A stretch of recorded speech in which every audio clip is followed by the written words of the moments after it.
ਮਾਸ਼ਾਅੱਲਾ ਜੀ ਮਹਿਮਾਨ ਆਏ ਨੇ ਬਾਹਰੋਂ ਚੜ੍ਹਦੇ ਪੰਜਾਬ ਤੋਂ ਤੇ ਫਸਟ ਟਾਈਮ ਆਏ ਹੋ। अस्सलाम वालेकुम सज्जनों बेलियो तो मित्रों ਤੁਹਾਡਾ ਕੀ ਹਾਲ ਚਾਲ ਹੈ। ਉਮੀਦ ਹੈ ਸਾਰੇ ठीक ठाक ਹੋਣਗੇ, ਵਧੀਆ ਹੋਣਗੇ। ਲਹਿੰਦੇ ਪੰਜਾਬ ਤੇ ਚੜ੍ਹਦੇ ਪੰਜਾਬ ਤੇ ਜਨਾਬ ਜੀ ਪੰਜਾਬੀ ਕਾਨਫਰੰਸ ਇੰਟਰਨੈਸ਼ਨਲ ਆ, ਉੱਥੇ ਬਾਹਰ ਤੋਂ ਵੀ ਕੁਝ ਲੋਕ ਮਹਿਮਾਨ ਆਏ ਹੋਏ ਨੇ। ਅਸੀਂ ਉਹਨਾਂ ਨਾਲ ਵੀ ਤੁਹਾਡੇ ਗੱਲਬਾਤ ਕਰਾਂਗੇ ਕਿ ਉਹਨਾਂ ਨੂੰ ਸਾਡੇ ਪੰਜਾਬ ਪਾਕਿਸਤਾਨ ਦੇ ਵਿੱਚ ਆ ਕੇ ਕਿਹਦਾ ਲੱਗਦਾ ਪਿਆ, ਕੀ ਫੀਲ ਕਰਦੇ ਪਏ ਨੇ। ਪੰਜਾਬੀ ਕਾਨਫਰੰਸ ਤੇ ਆਏ ਹਨ, ਇੱਥੋਂ ਦੀ ਰਹਿਤ ਬਹਿਤ, ਇੱਥੋਂ ਦੀਆਂ ਚੀਜ਼ਾਂ ਉਹਨਾਂ ਨੂੰ ਕਿਵੇਂ ਲੱਗਦੀਆਂ ਪਈਆਂ ਤੇ ਆਓ ਫਿਰ ਚੱਲੀਏ। ਮਾਸ਼ਾਅੱਲਾ ਜੀ ਮਹਿਮਾਨ ਆਏ ਨੇ ਬਾਹਰੋਂ ਚੜ੍ਹਦੇ ਪੰਜਾਬ ਤੋਂ ਤੇ ਫਸਟ ਟਾਈਮ ਆਏ ਹੋ ਪਾਕਿਸਤਾਨ? ਨਹੀਂ ਜੀ, ਮੈਂ ਦੂਜੀ ਵਾਰ। ਅੱਛਾ ਸੌਰੀ, अस्सलाम वालेकुम। ਵਾਲੇਕੁਮ ਸਲਾਮ। ਸਤਿ ਸ਼੍ਰੀ ਅਕਾਲ। ਸਤਿ ਸ਼੍ਰੀ ਅਕਾਲ। ਅੱਛਾ ਜੀ, ਤੇ ਕਿਵੇਂ ਦਾ ਲੱਗਦਾ ਪਿਆ ਕਿ ਤੁਹਾਨੂੰ ਪਾਕਿਸਤਾਨ ਆ ਕੇ? ਤੁਸੀਂ ਫਸਟ ਟਾਈਮ ਆਏ ਹੋ, ਦੂਸਰੀ ਤੀਸਰੀ ਦਫਾ ਆਏ ਹੋ ਤੇ ਪਹਿਲੇ ਵੀ ਆ ਚੁੱਕੇ ਹੋ? ਹਾਂਜੀ, ਮੈਂ ਪਹਿਲਾਂ ਵੀ ਜ਼ਿੰਦਗੀ ਵਿੱਚ ਪਹਿਲੀ ਵਾਰ ਆਈ ਸੀਗੀ ਪੂਰੇ ਪਰਿਵਾਰ ਦੇ ਨਾਲ, ਤੇ ਹੁਣ ਮੈਂ ਕਾਨਫਰੰਸ ਕਰਕੇ ਦੂਜੀ ਵਾਰ ਆ ਰਹੀ ਹਾਂ। ਅੱਛਾ ਜੀ, ਤੁਸੀਂ ਮਤਲਬ ਇਸ ਟਾਈਮ ਜੰਮਪਲ ਤੁਹਾਡੀ ਇੰਡੀਆ ਦੀ ਹੈ? ਜੀ ਚੜ੍ਹਦੀ ਪੰਜਾਬ। ਚੜ੍ਹਦੇ ਪੰਜਾਬ। ਬਠਿੰਡਾ ਜ਼ਿਲ੍ਹਾ। ਚਲੋ ਜੀ, ਇੱਕ ਦਫਾ ਸਾਰੇ ਚੜ੍ਹਦੇ ਪੰਜਾਬ ਵਾਲਿਆਂ ਨੂੰ ਕੋਈ ਪੈਗਾਮ ਦੇ ਦਿਓ ਸਾਡੇ।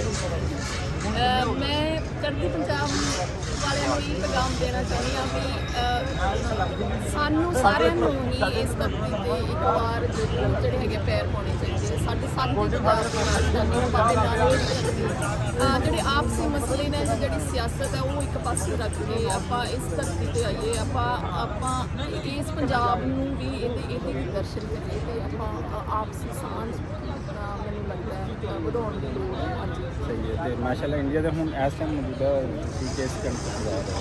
ਮੈਂ ਜੀ ਆਸਟ੍ਰੇਲੀਆ 'ਚ ਰਹਿੰਦੇ ਪਏ ਹੋ ਤੇ ਇੱਥੇ ਆ ਕੇ ਤੁਹਾਨੂੰ ਪੰਜਾਬ ਦੀ ਰਹਿਤ ਬਹਿਤ ਕਿਵੇਂ ਲੱਗਦੀ ਹੈ, ਪੰਜਾਬ ਦੇ ਲੋਕ ਕਿਵੇਂ ਰਹਿੰਦੇ ਨੇ? ਕਿਉਂਕਿ ਕੁਝ ਹੁੰਦਾ ਨਾ ਜ਼ਿਹਨ ਦੇ ਵਿੱਚ ਕਿ ਚੜ੍ਹਦੇ ਪੰਜਾਬ ਦੇ ਲੋਕ ਤਾਂ ਤੁਸੀਂ ਦੇਖਦੇ ਹੀ ਰਹਿੰਦੇ ਹੋ, ਤੇ ਲਹਿੰਦੇ ਪੰਜਾਬ 'ਚ ਵੀ ਜਾ ਕੇ ਅਸੀਂ ਦੇਖਣਾ ਕਿ ਲੋਕ ਇਹਨਾਂ ਦਾ ਕਾਫੀ ਕਲਚਰ ਤੇ ਚੀਜ਼ਾਂ ਤੁਹਾਨੂੰ ਕਿਹੋ ਜਿਹੀਆਂ ਲੱਗਦੀਆਂ ਪਈਆਂ?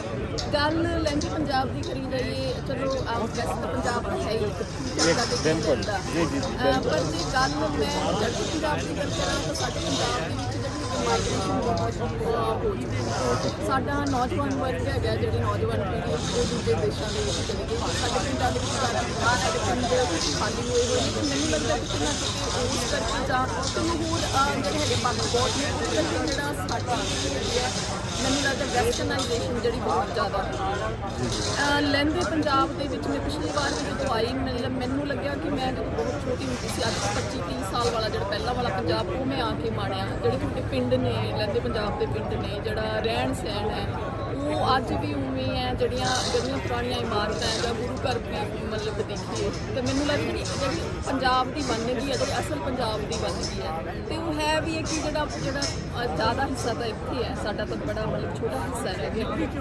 ਤੇ ਮੈਨੂੰ ਲੱਗਦਾ ਕਿ ਅੱਜ ਤੋਂ 25-30 ਸਾਲ ਵਾਲਾ ਜਿਹੜਾ ਚੜ੍ਹਦੇ ਵਾਲਾ ਪੰਜਾਬ ਉਹ ਮੈਂ ਲਹਿੰਦੇ ਪੰਜਾਬ 'ਚ ਦੇਖਿਆ। ਅੱਛਾ, ਪੰਜਾਬੀ ਜਿਹੜੀ ਹੈ ਮਾਸ਼ਾਅੱਲਾ ਸਾਡੀ ਲੈਂਗੁਏਜ ਇੰਟਰਨੈਸ਼ਨਲ ਸਤ੍ਹਾ 'ਤੇ ਵੀ ਮਤਲਬ ਦੁਬਾਰਾ ਗਰੋ ਕਰ ਦਿੰਦੀ ਹੈ, ਲੇਕਿਨ ਅਸੀਂ ਦੇਖਿਆ ਕੁਝ ਜਗ੍ਹਾ ਦੇ ਉੱਤੇ ਨਾ ਇਹਨੂੰ ਬੜਾ ਮਯੂਬ ਜਿਹਾ ਸਮਝਿਆ ਜਾਂਦਾ ਹੈ। ਬੋਲਦੇ ਹੋਏ ਕਿ ਅਸੀਂ ਸ਼ਾਇਦ ਪੰਜਾਬੀ ਬੋਲਾਂਗੇ ਤੇ ਅਸੀਂ ਮਤਲਬ ਅਨਪੜ੍ਹ ਲੱਗਾਂਗੇ। ਇਹਦੀ ਵਜ੍ਹਾ ਕੀ ਦੱਸੀ? ਦੇਖੋ ਜੀ, ਇਹ ਜਿਹੜਾ ਹੈਗਾ ਹੁਣ ਕਹਿ ਦੋ ਵੀ ਗਲੋਬਲਾਈਜੇਸ਼ਨ ਜਾਂ ਵੈਸਟਰਨਾਈਜੇਸ਼ਨ ਹੈ ਨਾ, ਵੀ ਜਿਹੜਾ ਵਰਲਡ ਮਤਲਬ ਇੱਕ ਗਲੋਬਲਾਈਜੇਸ਼ਨ ਹੋ ਗਈ ਆ। ਆਪਾਂ ਅਲੱਗ-ਅਲੱਗ ਦੇਸ਼ਾਂ 'ਚ ਜਾਂਦੇ ਹਾਂ, ਉਹਦੇ ਕਰਕੇ ਜਿਹੜੀ ਹੁਣ ਆਪਾਂ ਉਹ ਜਿਹੜਾ ਮਤਲਬ ਕਹਿ ਲਓ ਕਲਚਰ ਆਪਦੇ ਆਪ ਦੇ ਵਿੱਚ ਵੀ ਲੈ ਕੇ ਆ ਗਏ।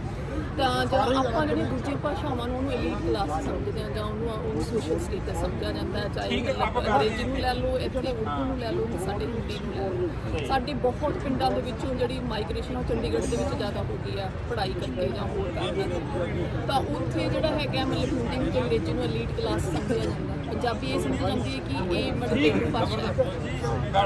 ਅੱਛਾ, ਇੱਕ ਆਖਰੀ ਮੈਸੇਜ, ਪਿਆਰ ਬੜਾ ਮੈਸੇਜ ਜਿਹੜਾ ਪੰਜਾਬ ਪਾਕਿਸਤਾਨ ਵਾਸਤੇ ਮੈਂ ਇਹ ਕਹੂੰਗੀ ਕਿ ਜਿਹੜੀ ਲੋਕਾਂ ਦੀ ਧਾਰਨਾ ਬਣੀ ਹੋਈ ਆ, ਮੈਨੂੰ ਬਹੁਤ ਲੋਕ, ਮੇਰਾ ਆਪਣਾ ਜਿਹੜਾ ਹੈਗਾ ਜਿਹੜਾ ਨਿੱਜੀ ਤਜਰਬਾ ਵੀ, ਮੈਨੂੰ ਬਹੁਤ ਲੋਕਾਂ ਨੇ ਕਿਹਾ ਅੱਛਾ ਤੁਸੀਂ ਪਾਕਿਸਤਾਨ ਜਾ ਰਹੀ ਆ ਵੀ ਉੱਥੇ ਤਾਂ ਮਤਲਬ ਵੀ ਉਹ ਬਚ ਕੇ ਰਹਿਣਾ, ਵੀ ਉੱਥੇ ਤਾਂ ਵੀ ਪਤਾ ਨਹੀਂ ਕੀ ਕੁਛ ਹੋ ਰਿਹਾ, ਉੱਥੇ ਕਿਉਂ ਜਾ ਰਹੇ ਹੈਗੇ, ਕਿ ਹੋਰ ਕਿਤੇ ਜਾ ਸਕਦੇ ਆ। ਤੇ ਮੈਂ ਮਤਲਬ ਇਹੀ ਕਹਿਣਾ ਚਾਹੂੰਗੀ ਵੀ ਇਹ ਚਾਹੇ ਚੜ੍ਹਦਾ ਤੇ ਚਾਹੇ ਲਹਿੰਦਾ ਕਿ ਇਹ ਪੰਜਾਬ ਉਹੀ ਹੈ।